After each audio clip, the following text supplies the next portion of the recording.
Hoje um dia especial, né? Hoje a igreja vive um dos seus momentos mais solenes. Um silêncio sagrado toma conta do mundo católico enquanto a fumaça que sai da Capela Sistina se torna símbolo de esperança e expectativa.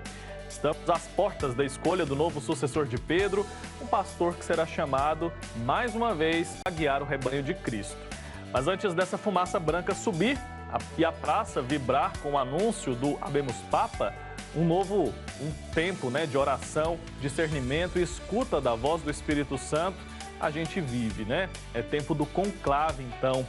Padre Jadeilson Santos está aqui no nosso estúdio hoje, mais uma vez. Um ótimo dia para o senhor. Bom dia, Wilker. Bom dia você que nos acompanha nessa manhã de quarta-feira. Hoje um dia diferente, né, Padre? Exatamente. Estamos nessa expectativa, né, nesse momento especial da vida da igreja, suplicando, claro, que o Espírito Santo ilumine todos os cardeais e toda a igreja nesse momento tão importante, tão marcante, em uma das páginas da nossa igreja.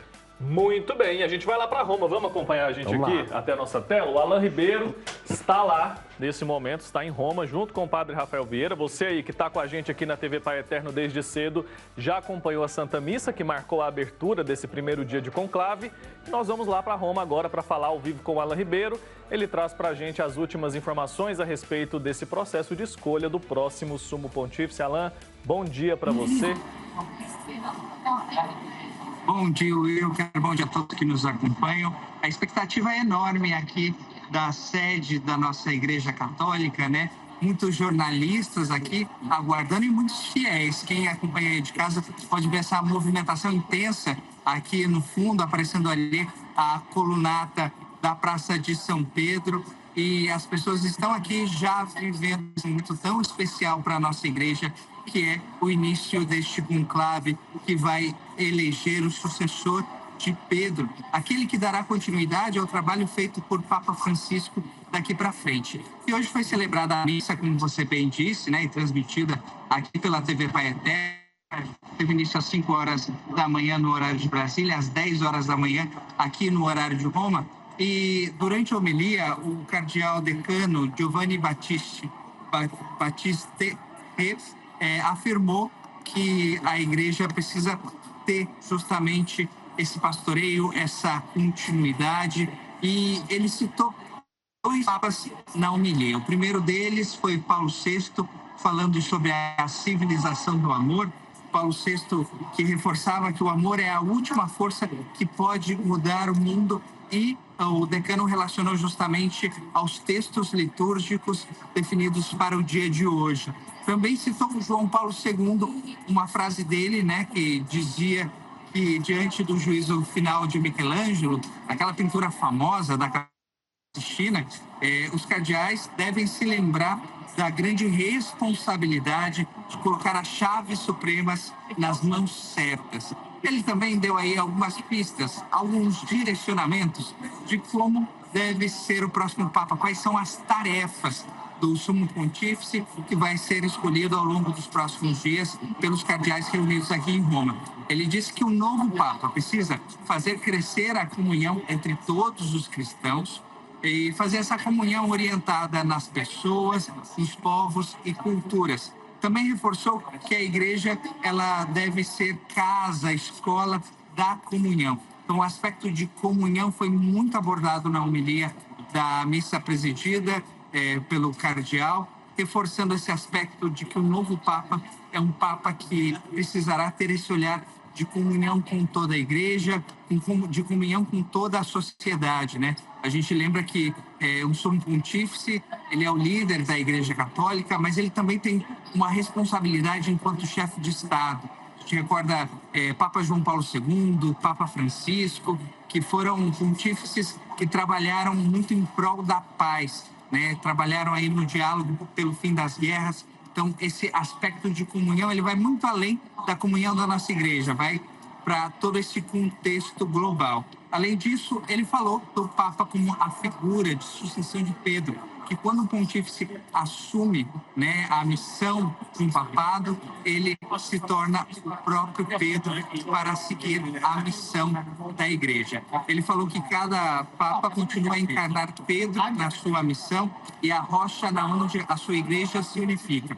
Ele também ressaltou que a eleição não é uma sucessão só de pessoa.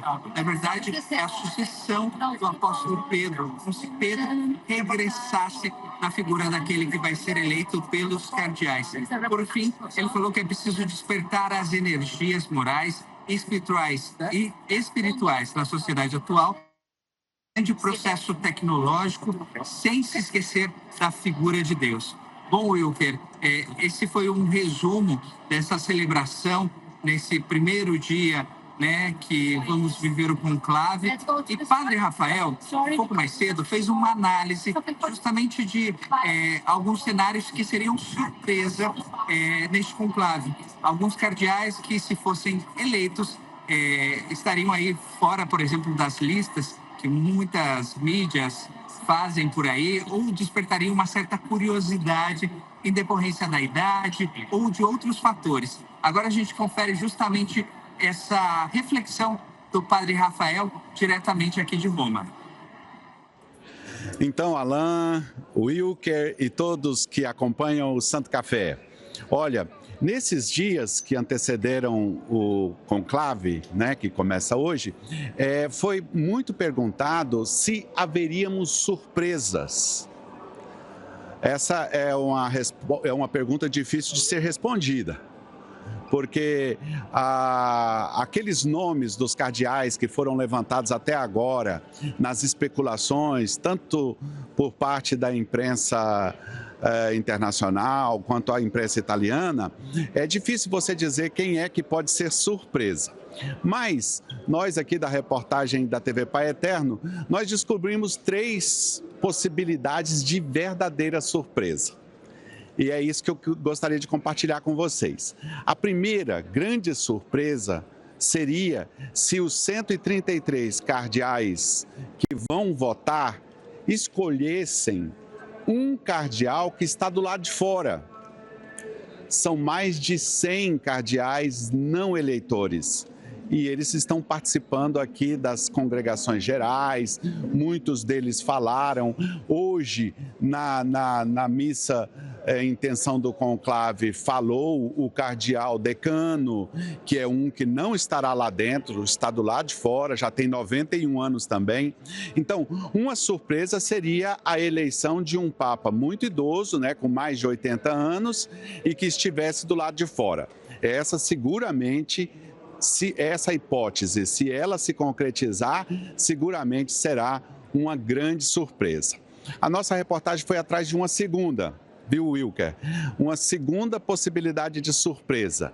Seria, e até além de surpresa, seria curioso, se os cardeais eleitores votarem e elegerem o cardeal Dominique Mamberti. O cardeal Dominique Mamberti é o protodiácono, é aquele que vai lá para a sacada e diz que temos uma grande alegria e fala aquela frase do Habemus Papam. Então, eu tenho certeza que seria uma surpresa incrível se, quando abrir a cortina ali da sacada e entrar para falar alguém que não seja o cardeal Dominique Mamberti, para fazer o anúncio, aí os entendedores vão matar a charada que foi eleito justamente aquele que deveria anunciar o eleito. Então essa também é uma segunda possibilidade de grande surpresa aqui do conclave que começa hoje. E por fim, com um toque bem aqui da TV Pai Eterno, né? Nossa reportagem levanta como uma hipótese de grande surpresa, nesse caso uma surpresa sem dimensão, seria se os 130 eleitores cardeais, lá dentro do conclave, elegerem o mais jovem deles, o cardeal Mykola Bishop. Ele é um redentorista, lá trabalha na Austrália e é de nacionalidade ucraniana. Veja bem que surpresa seria essa. Com um detalhe, ele tem apenas 45 anos de idade.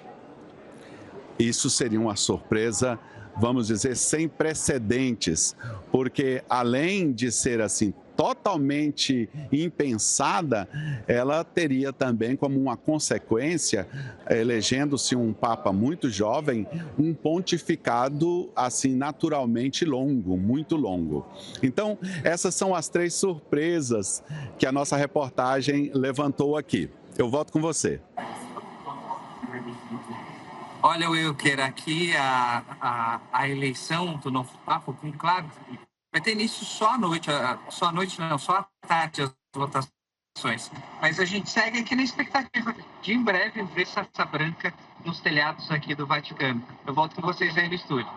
É isso, todos nós na expectativa, o mundo todo de olho lá no Vaticano. Alan Ribeiro, obrigado pela participação. E nós continuamos com uma cobertura sempre de olho lá, né, padre? A nossa programação por aqui segue, mas a gente está sempre com o olho atento ao que acontece lá no Vaticano. Exatamente. Daqui a pouco, né, nós teremos a entrada dos cardeais na Capela Sistina e nós vamos ter, então, durante o programa Família de Amor, a exibição desse ao vivo, né, direto da capela, com o juramento e a entrada dos cardeais, então, na capela para começar a votação. E espera-se que por volta de 1 da tarde aqui no Brasil tenha-se a primeira fumaça preta ou branca com o anúncio aí do novo Papa. Se for fumaça branca, vai ser uma surpresa, né? Porque acredito que a gente não tenha, nos últimos anos, pelo menos, na história moderna da Igreja, um conclave que aconteceu tão rápido assim. Exatamente. Os últimos conclaves, eles aconteceram por volta de 2 dias, 3 dias, né? Os 2 últimos foi de um dia para o outro a eleição. Mas acho que o de João Paulo II foi em 3 dias. Mas a média dos últimos conclaves tem sido assim, não tem sido tão extenso, né? Teve um que aconteceu durante 3 anos, né? Imagine. Olha só, que gerou até uma revolta das Exatamente. pessoas ali, né? A gente conta essa história ainda aqui na TV Pai Eterno. Mas agora, o importante para nós é sabermos que é momento de oração, é momento de pedir que o Pai Eterno, que o Espírito Santo ilumine as pessoas que vão participar desse conclave, que esses cardeais saibam fazer uma boa escolha. Afinal, é alguém muito importante, que vai exercer um papel fundamental na vida de mais de 1 bilhão de pessoas mundo afora. Exato. E, Wilker, nesses últimos dias das congregações, os cardeais, eles traçaram como que um perfil, né? Como o Papa precisa ser e agir diante de tantos temas que são relevantes não somente para a Igreja, mas também para o mundo. Nós vimos no último pontificado aí do Papa Francisco que ele foi uma pessoa muito relevante em questões muito pertinentes, seja a guerra, seja a política, seja as questões ambientais.